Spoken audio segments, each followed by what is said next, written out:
Pessoal, a frase que resume esse vídeo é a seguinte: o mundo não apenas gira, ele vira de cabeça para baixo.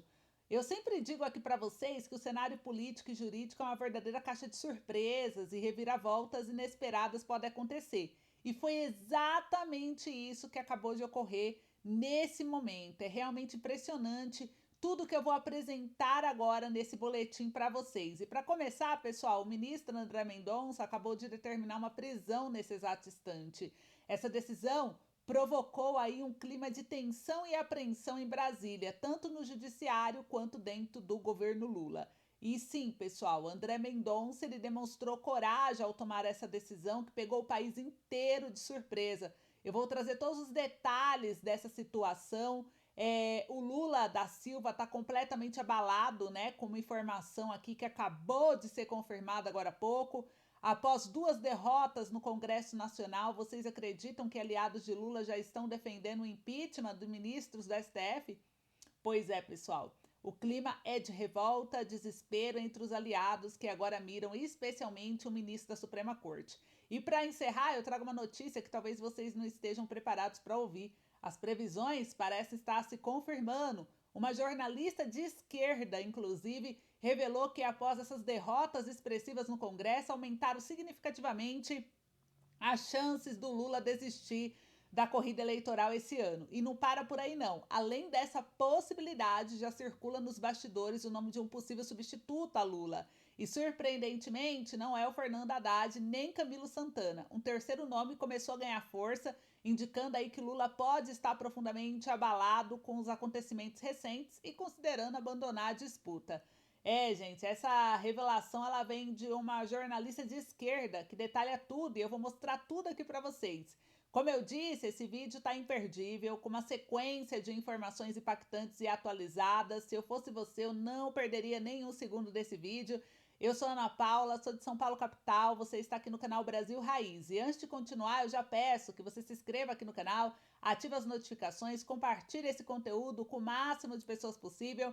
Vocês estão preparados? Então já se acomodem, peguem aí uma pipoca, fiquem confortáveis, porque ó, vem muita informação forte por aí, tá? E para começar, eu já trago aqui a fala da jornalista Vera Magalhães, que aponta que Lula, após essas derrotas, pode realmente considerar sair da disputa. Os rumores cresceram bastante e há quem diga que ele pode, inclusive, jogar a toalha, possivelmente alegando questões de saúde. Olha só o trecho aqui da matéria que eu vou trazer para vocês dela, que saiu da CBN Notícia. Eu vou compartilhar a tela, que eu sempre gosto de compartilhar para mostrar para vocês o que eu estou vendo e assim a gente conversar um pouquinho melhor, né? Então aqui o título da matéria, vocês viram aí, ele já traz aqui a informação, né?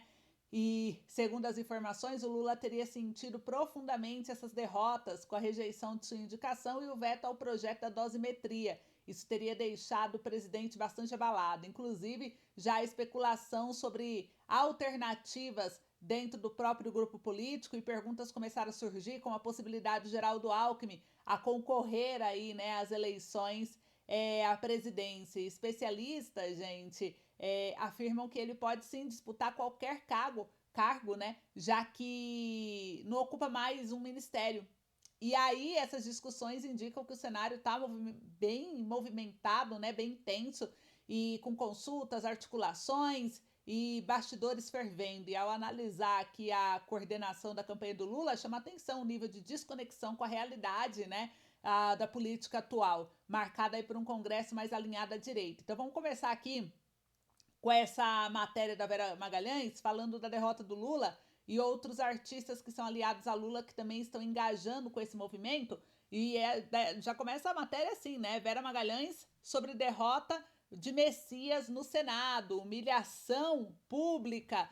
Então, gente, aqui na matéria fala que a indicação do Jorge Messias, atual advogado-geral da União ao Supremo Tribunal Federal, foi rejeitada, né, em votação do plenário, e a indicação do Jorge Messias, atual advogado-geral da União ao Supremo Tribunal Federal, foi rejeitada com 34 votos favoráveis, 42 contrários. É a primeira vez que isso acontece desde o ano de 1984, época da Velha República. E a comentarista da CBN, a Vera Magalhães, avaliou a rejeição do nome de Jorge Messias no plenário do Senado como uma derrota histórica. Vera classificou o resultado como humilhação pública e algo sem precedentes da República Nova. E olha que ela é, né, mais afins assim de esquerda, a gente vê pelas publicações dela, e ela trouxe essa avaliação. Ela disse que a postura do presidente do Senado, Davi Alcolumbre, e a falta de diálogo com lideranças governistas já acendiam um sinal de alerta para o governo. Tudo isso já prenunciava um cenário ali de armação de uma derrota. E a comentarista destacou que o placar de 42 votos contrários superou até mesmo as projeções mais pessimistas. Para Vera, o resultado expõe não apenas problemas pontuais na condução da indicação de Jorge Messias, mas uma crise mais profunda de governabilidade. A gente está no processo de campanha eleitoral em que o governo passa por um perrengue, passa um sufoco em termos de aprovação e também de intenção de voto do presidente Lula, que a gente começa a enxergar nas ruas uma dúvida até sobre a capacidade e a possibilidade de Lula vir a ser candidato e a mais um mandato. E a comentarista ressaltou que o governo operou no escuro, sem comunicação eficaz com o comando do Senado, o que em uma votação considerada decisiva demonstraria falhas graves de estratégia e leitura ao cenário. As lideranças estavam fazendo um voo cego nessa votação. Vera avaliou ainda que o episódio deve intensificar a crise entre governo Lula e Congresso. Então, ela trouxe toda essa avaliação, gente, e não para por aí não. A gente vê aqui que cresce o movimento para que Lula desista das eleições. O Lula deveria deixar a política, vocês acham? Após essa facada dos aliados?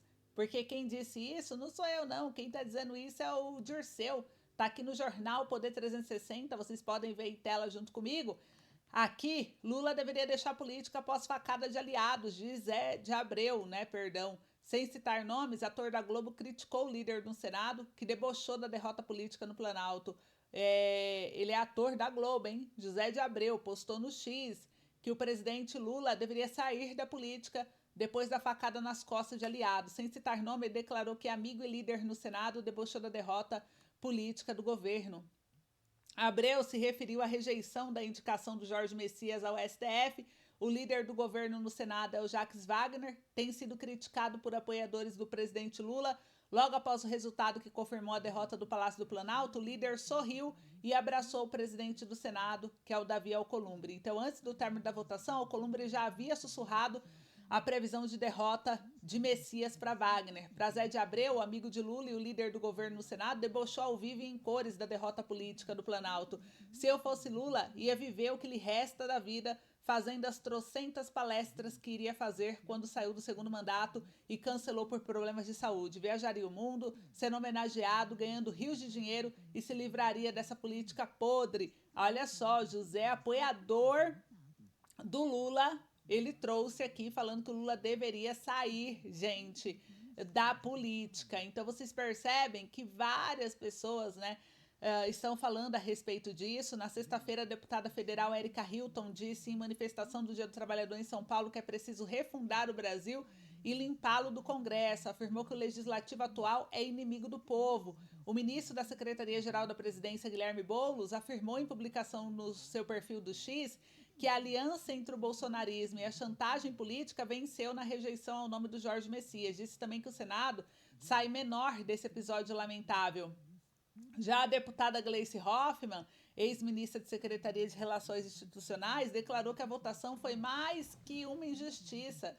Segundo ela, o Brasil foi privado de uma pessoa muito qualificada para ser ministro do STF. Na publicação em seu perfil no X, a Gleice mencionou a votação de quinta-feira da derrubada dos vetos presidenciais ao projeto de lei de dosimetria como uma aliança vergonhosa que se volta contra o governo, mas é realmente contra a justiça, a democracia e o país. E o relator da indicação de Jorge Messias ao STF, o senador Everton Rocha, atribuiu a derrota ao processo eleitoral. O ministro da Secretaria de Relações Institucionais, José Guimarães, afirmou que o governo respeita a decisão soberanas dos senadores, mas que espera explicações do Senado. Ou seja, se ele aceita a decisão, como espera explicação? A explicação é simples, o Senado não quer, e com o seu direito democrático foi lá, né, e se posicionou. Mas o governo, né, a gente vê que cresce esse movimento para que Lula desista das eleições, e se Lula desistir, temos aí um nome que está melhor colocado do que o Haddad, é o Alckmin, gente. Isso daqui saiu aqui, ó, na CNN Brasil até, olha só. Depois que a esquerda viu essa matéria e viu essa pesquisa, já começaram, vocês viram aí, pedir para o Lula se afastar, né? A gente vê aí crescendo o movimento da própria esquerda falando para o Lula sair da política. E por que será? Porque eles estão apostando aqui, ó, segundo a Atlas, Flávio vence o Haddad e empata com Alckmin em eventual segundo turno. Olha só essa matéria que interessante. O senador tem 48,1% das intenções de voto contra 44,3% aí do ex-ministro da Fazenda. A diferença com vice-presidência é de 47,5% para 45,9%, com margem de erro de 1 ponto.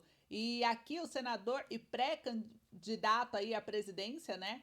Aqui mostra na matéria, olha só, que ele levaria vantagem contra Fernando Haddad e Geraldo Alckmin em um eventual segundo turno sem a participação de Lula, segundo a pesquisa Atlas Bloomberg divulgada na terça-feira. Em uma simulação contra o ex-ministro da Fazenda, Flávio leva vantagem com 48% das intenções de voto contra 44%. Aqueles que votariam em branco, nulo ou não sabem, somos 7,6%. Então, olha só, Flávio, Fernando Haddad.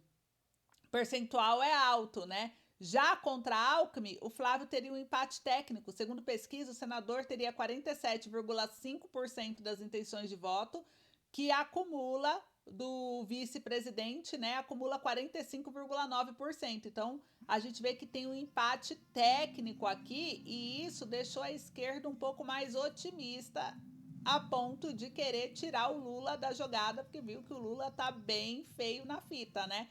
Para dizer assim no termo de gíria, né? E aqui mostra que o Lula ele não deve, gente, inclusive uma outra matéria, com todas essas repercussões, fala o seguinte, que o Lula ele não deve promulgar o projeto de lei da dosimetria, daí a responsabilidade vai para quem? Para o Alcolumbre.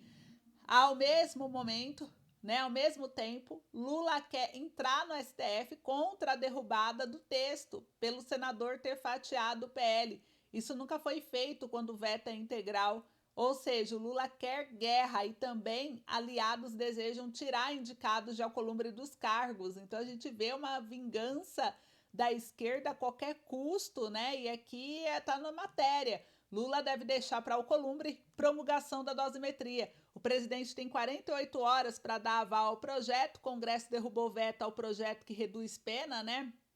Para os condenados pelo 8 de janeiro. E o presidente Lula não deve promulgar o PL da dosimetria e a chancela ficará para o presidente do Senado, Davi Alcolumbre. O Congresso derrubou o projeto, derrubou o veto, né? E com a derrubada, a Constituição dá ao presidente da República 48 horas para assinar a promulgação. E pela lei, se o chefe do Executivo Federal não o fizer, a tarefa passa para o presidente do Senado, que tem o mesmo prazo. Porém, não é comum o presidente da República promulgar um projeto que já havia sido vetado integralmente. O PL beneficia o ex-presidente Jair Bolsonaro, os outros 849 condenados pelos atos de 8 de janeiro de 2023. Segundo o relator do projeto, o deputado Paulinho da Força, a pena do Bolsonaro pode ser reduzida em 6 anos e 7 meses, caindo para 20 anos e 8 meses, e a redução, porém, não é automática. O novo cálculo precisa ser referendado pelo STF, não há clima para passar a constitucionalidade da dosimetria agora. Então, o PT quer judicializar, né? O PT diz que vai recorrer ao STF para tentar anular a derrubada do veto presidencial. A legenda precisa aguardar a promulgação da lei antes de judicializar o processo e o PT avalia que há argumentos para questionar a constitucionalidade do texto. Um deles é o fato do veto integral de Lula ter sido fatiado pelo Congresso.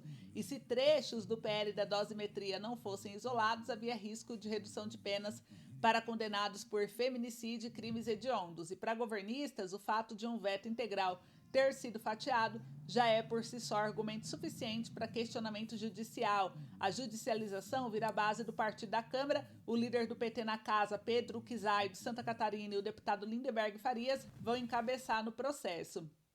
Então, vocês viram que o clima aí tá pesando, né, em relação aí à dosimetria. E agora, gente, eu vou falar da investigação da Polícia Federal contra a Lulinha, que avança e isso preocupa Lula, né? Inclusive, a gente falando a respeito desse assunto, a gente vê aqui a matéria que saiu no próprio jornal Metrópolis, né, através do Tarso Lohan, que o Mendonça mantém a prisão do sócio oculto do careca do INSS. O Thiago Schettini, apontado como sócio oculto do careca do INSS, pediu a Mendonça a substituição de preventiva por cautelares. E o ministro do Supremo Tribunal Federal, André Mendonça, decidiu manter a prisão preventiva do empresário Thiago, apontado pela Polícia Federal como um sócio oculto do lobista Antônio Carlos Camilo Antunes, o careca do INSS.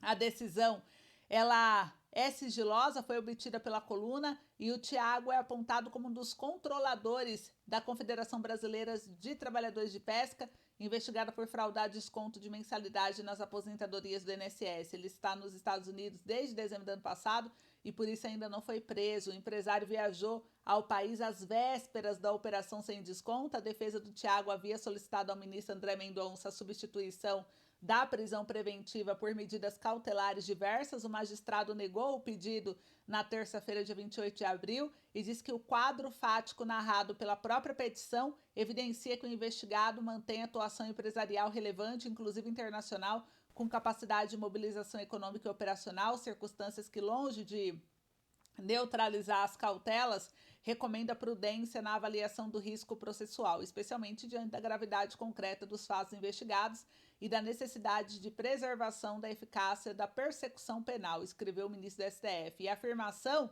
de que não houve fuga por si só não afasta a preocupação legítima com a aplicação da lei penal, notadamente quando o investigado permanece no exterior e a ordem de prisão ainda não foi cumprida, prosseguiu André Mendonça. Então, procurado, a defesa do Thiago não se manifestou sobre a decisão. Mensagens revelam a atuação de sócio oculto do careca do INSS para se blindar. As mensagens obtidas pela Polícia Federal revelam a atuação do empresário Thiago, né? E não ser identificado como sócio do careca do INSS na criação de uma empresa de call center. E aqui, o Schettini, ele chegou a dizer que era necessário esconder meu nome do dígito do Antônio. Ainda nas conversas, ele afirmou: onde entra meu nome, fode, por causa das investigações e das dívidas. Procurado, a defesa apontou que é errada a suposição de que Thiago era sócio de qualquer empresa da qual não figura no quadro societário. De acordo com os relatórios da apuração policial, o esquema de ocultação ficou evidente durante as tratativas para a criação de uma empresa de teleatendimento e isso, gente, faz com que a polícia continue avançando nessas investigações. E com esses avanços, o Lula já começa a se desesperar porque o Lulinha tá na mira, né? E muitos estão pressionando para que deem ordem também de prisão preventiva ao Lulinha, já que existem alguns indícios que a polícia está investigando sobre ele ter também aí relação, né, nesse assunto e a gente vai acompanhar de perto. Então é isso que eu queria trazer para vocês. Esse foi o boletim. Comenta o que vocês acham. Vocês acham que o Lulinha também vai ser preso? Vocês viram que já estão começando prisões a acontecerem e pode chegar em breve no Lulinha. Não é porque ele é filho do presidente que acha que vai sair 100% ileso, ainda mais se aparecer mais evidências. E eu acho que muita coisa vai aparecer ainda. E vocês? Então é isso. Obrigada, um beijo, até logo.